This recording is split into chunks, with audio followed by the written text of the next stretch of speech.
Hello everyone. So we have our first satellite imagery of the aftermath of yesterday's storm shadow strike in Feodosia, Crimea. First, here's the before, showing the Novocherkassk at harbour. Now before we check the after, also keep an eye on the ship highlighted in red here. And here we have the aftermath. So the Novocherkassk is gone. We knew that from photos we saw yesterday of it doing a submarine impression. But also, you may also spot that the second ship is also gone, with just a little bit of it peeking out of the water. So, a bit of a Brucey bonus for us here. So, what ship is this? Well, it's been identified by people online as being this. This is the old T-43 class training ship, UTS 150. Now, this is reported as some as being an inactive ship and has been rusting in port for quite a while. That is partially true. I'll get to that in just a moment. But first, what destroyed this? Now, I can't see Ukraine wasting a storm shadow on this. So, I'm guessing this got peppered with debris when the Novocherkassk blew up, which ended up sinking the UTS 150 as well.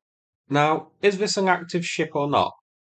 It's been reported as being inactive by online sources, likely looking at satellite imagery showing that it hasn't moved for a while. That is true, this is a stationary ship. However, the Black Sea Fleet Information Resource website lists it as active, as part of a 58th Auxiliary Ship Group based in Feodosia. No warships are shown here. Now, this website is regularly updated. It has removed ships from the Black Sea Fleet which were destroyed in Ukraine. You can see here that it's listed on the website as being a training station. So despite it not being moving now and being a static vessel, it does appear that it is still in use, serving as some sort of static training vessel. Now, I can't say what training is carried out here. Information is lacking about this ship online. But as it is listed here, then I do think Russia still uses it for training. Static training ships are a thing. The Royal Navy, for example, has the former minehunter HMS Cromer at the Royal Naval College as a static training ship. So that seems to be the role of the UTS 150 now. The UTS 150 is a former minesweeper of the T-43 class. It's shown here as being in service since the 1950s, so not a major loss as such, but still, it's better underwater than above. As for the 58th Auxiliary Ship Group, there aren't any major warships as part of this based in Feodosia. It's all various utility type craft.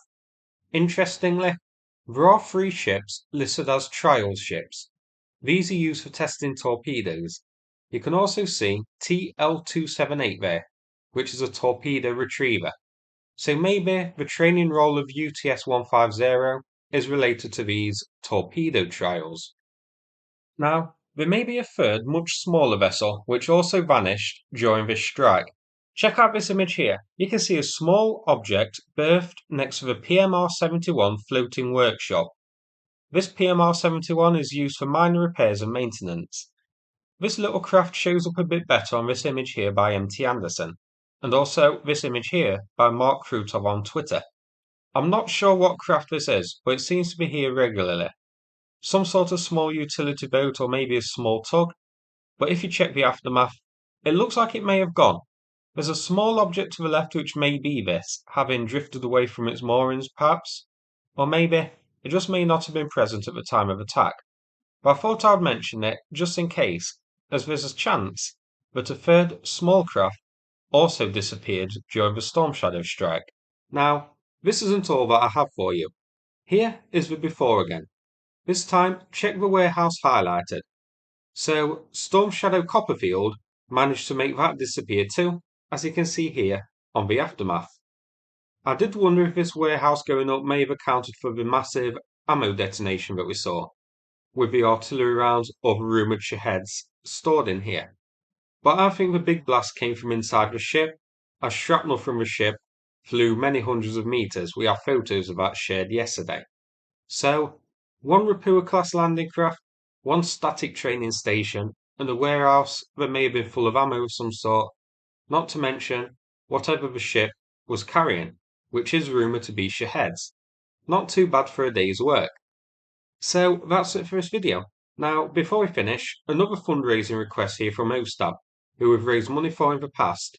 He and his unit of minesweepers are requesting a replacement mine plunger to replace one's lost. Any help would be greatly appreciated.